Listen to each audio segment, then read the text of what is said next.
At this time, we'll call to order the regular meeting of the Plan Commission. This is November 24th, 2025. Kelly, roll please. Mayor Boyd? Here. Citizen Member Bush? Here.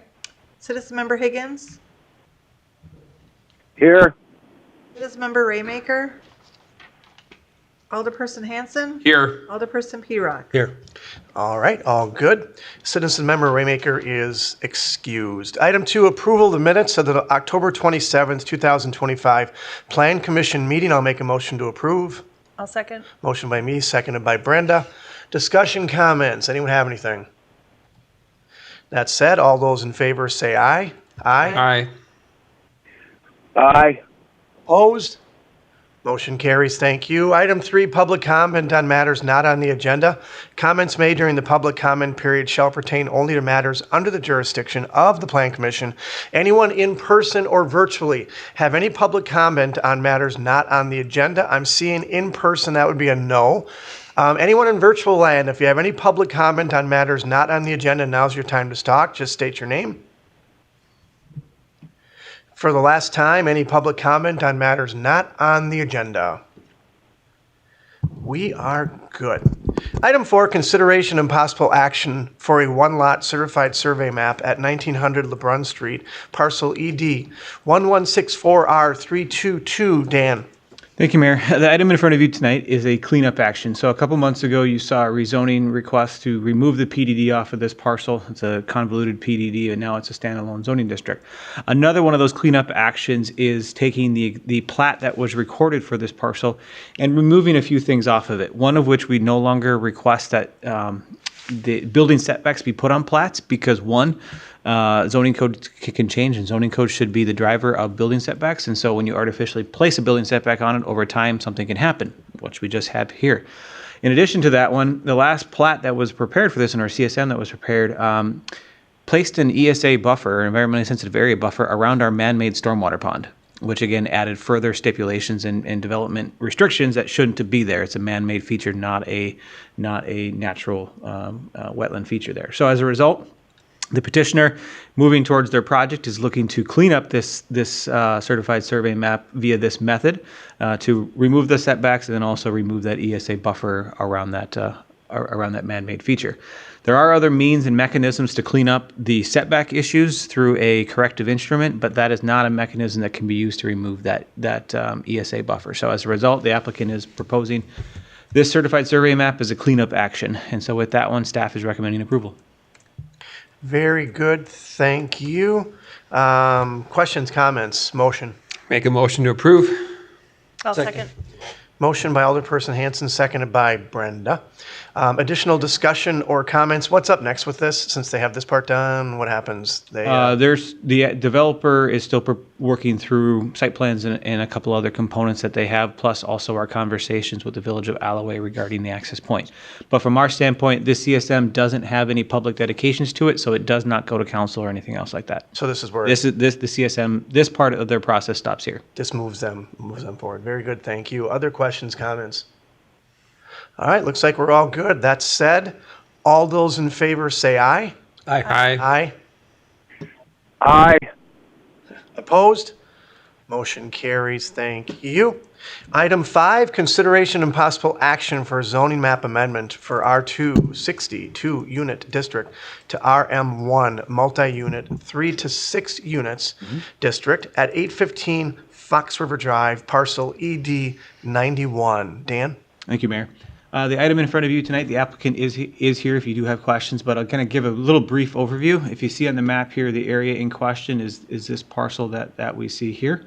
As we went through the zoning code update process several years ago, we tried to place the zoning districts as closely as they were previous, just under the new categories. And so this one closely most resembled, at the time, the R260 district. And what that R260 district would allow is the two-family, one and two-family uses. The applicant here tonight is proposing to rezone this to an RM1, the 3 to 6 units on that parcel. And what they're talking about here tonight is 3 units. I do have a couple of representative samples that they had prepared, but know that the action that you make tonight isn't dictated by their plans. It's dictated by what the zoning code allows. And so what you see tonight I applaud them for it, and I hope that they do it, and I believe that they will. But understand that that shouldn't be in your mind of how it looks. It's the use by itself. So I want to just kind of reiterate that. So what they're proposing is if my mouse want to change, 3 townhomes style with 3 detached structures, with a common access point that you see there off Beaumere. And then really what that comes down to is there's an easement area or vacated area that the DPW would like to maintain so that we can service that utility line that runs through there. And as a result of that, this is sort of best utilizing this space. So when you look at it from a comprehensive plan perspective, comprehensive plan allows for multifamily in our neighborhood areas. And so you saw that in the staff report. Our comprehensive plan is very direct in the fact that whenever there's residential, multifamily could be considered. So we don't have in our comp plan that says this only can be single family, this only can be 2-family. Our comp plan is very direct in saying that multifamily can happen. And so this request does fall in line with the comprehensive plan. And so the applicant is proposing what we're seeing here. I do want to kind of make note, if you want to talk about the differences between the two, I do have them up here. As a reminder of our zoning code, we no longer, I should say, we take another step in design when it comes to certain building types. So we not only do we have a zoning district, but we also have standards set to the building type. And so while you may have the same zoning district, your building type may then also dictate some of your design standards from a height, step back, all those components. And so I can talk a little bit about that one, but the applicant also is here for any questions. And I did actually hide my slides, but I think I'm going to show them to you if that's okay. that's fine. I'll unhide these ones. There it is. All right. So they're proposing kind of an elegant three townhome unit that kind of has that 3-story height with the front balconies to get that water view. You saw in there on the concept plan, it kind of showed them step back, but that's really what it would come down to, how it fits on the site. If you look at kind of the styles, something that had been proposed, something of, I guess you'd say, kind of the white styles, kind of the front porches, large glass windows to kind of get that look and feel of that townhome. So sort of get an understanding or a feel for what the applicant is proposing to do, and they would remove the existing structure that has been a bit of a challenge from a groundwater issue and from a maintenance issue. So as a result, that's what's being proposed here tonight. Staff received 2 calls on this one of which was information of the difference between the 2 types of zoning districts, and one of which from the neighbor to the north, which objected to the additional unit from what was currently be allowed. I do want to point out, though, that this lot is big enough that it could be split and you could have 4 units on it, which somebody looking to redevelop probably would make that choice if ultimately this would not move forward. So right where, if I go back to that site plan here, you could split this one down the middle, get 2 lots on one and 2 lots on the other. It's big enough to have a total of 4 lots. So in this case, they're actually getting less density from what could be on the site by having the townhome component. So I just want to make sure that there's that disclaimer there. Thank you. I know the applicant's here, but I'm just trying to get this. So it's not the corner one on Beaumere. It is. Yeah. It is the corner one on Beaumere. Yeah, the and one that's Foxford hatched Drive. is a PDD. That's why it's hatched. And so it was done. It was a condo. So we'll call it the Brady House. Is that okay? All right. Thanks. Thank you very much. I'm thinking, what do we have here? Because there's already a condo unit Yes. on the other side, correct? Yeah. North okay. side. Thanks. We'll call that the Turf House. Thank you. Anyone have any questions or comments? Alderperson Hanson. Yeah, Dan, so there would be a new driveway access off of Beaumere. Based off of, I mean, if you were to approve something, if they could get a driveway access to come off the other street, it would work. That would be within their rights to do. However, you would be, I don't know of a single developer who would take the best view and put a driveway on it. So the most likely case is you're going to have this common driveway off Beaumere. I think that's fine. There's already a house on the other side too that has a driveway. Yeah. Now on that parcel on the far east side, there's like I think kind of like a garden almost. So some of that's not going to be developed under this plan, correct?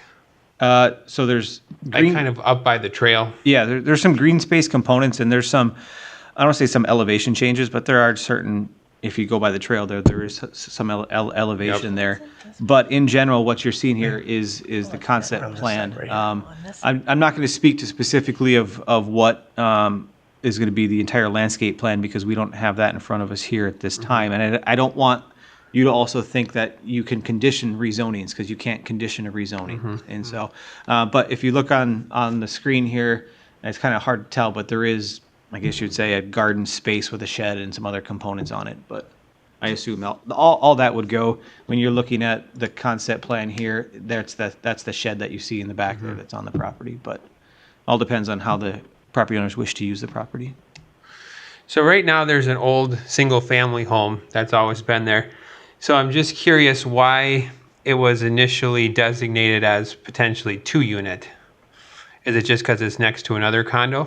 We have a ton of single families. If you look almost around this entire downtown, it's all R260.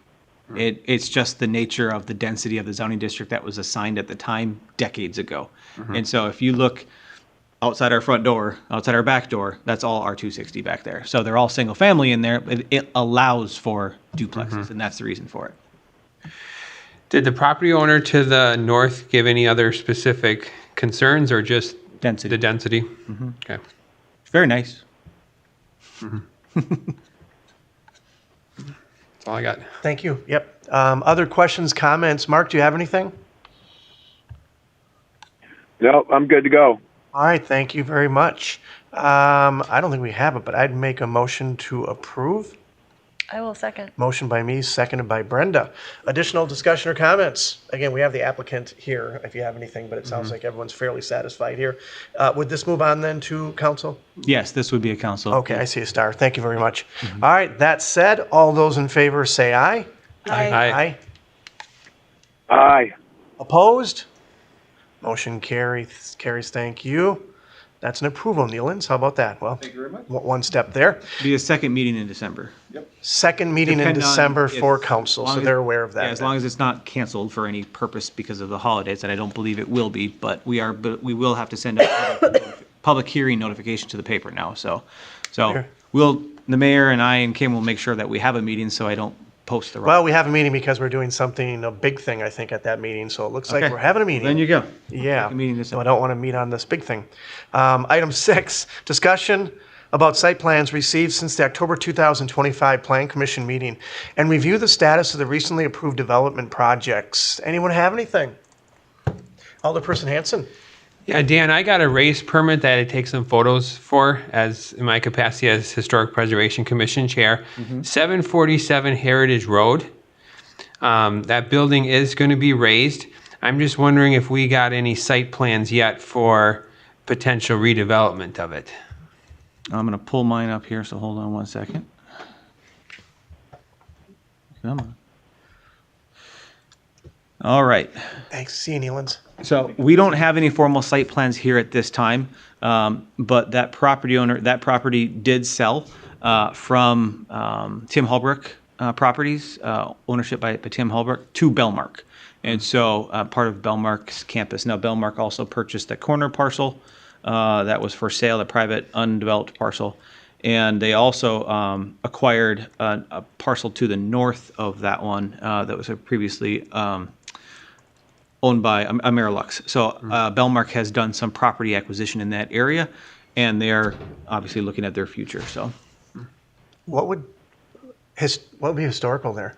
nothing. Nothing. It was just whenever we have a raise permit, we go in and Oh, right away it does that? yeah, we go take Is pictures. that the former, was that a helicopter? Yeah, it's a helipad with the cell tower in the back, and How are we going to use a helicopter in town? I- We have no helipad.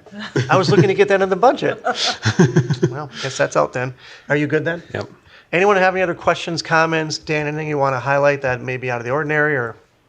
I mean, I looked at it, it seemed pretty straightforward, everything. yeah, just I know you guys are probably wondering what's going on with Sustaina Fiber and finishing that screening tower. I know that's been kind of a thorn in our side. Peter is working towards them. They obviously have some more changeover in staff, and so if you do wish to have them brought back in again to talk about the status of it, please feel free to let us know, and we will do that. Seems the status of the projects going on over here in the Shopko site are going quite well. Yep. I.e. with the hotel and the apartment. Mixed So use. Yep. that's good. Eventually, in time, the parking ramp. Yeah, the parking ramp at council got Final stamp of approval. approval for the contract with Myron to be construction manager at risk with a guaranteed maximum price. Where's the ramp going? Between Associated Bank and the apartment. Okay. Yep. Okay. That's right. Okay. And hoping to finalize the sale with Associated Bank for 20 feet, and then transfer through a revised development agreement with the 550 230 investment partners, now transitioned to their new ownership group. Looking at doing a property swap there, I guess you'd say, to help them expand for a courtyard, and so hopefully see that revised site plan come in here shortly. That's great. Yeah. A that lot way- of buzz around town Yeah. about this. Yeah, for sure. A lot of good buzz. Anything else? Questions, comments? All right. That said, item 7, I'll make a motion to adjourn. Second. Motion by me, seconded by Alderperson Hanson. All those in favor say aye. Aye. Aye.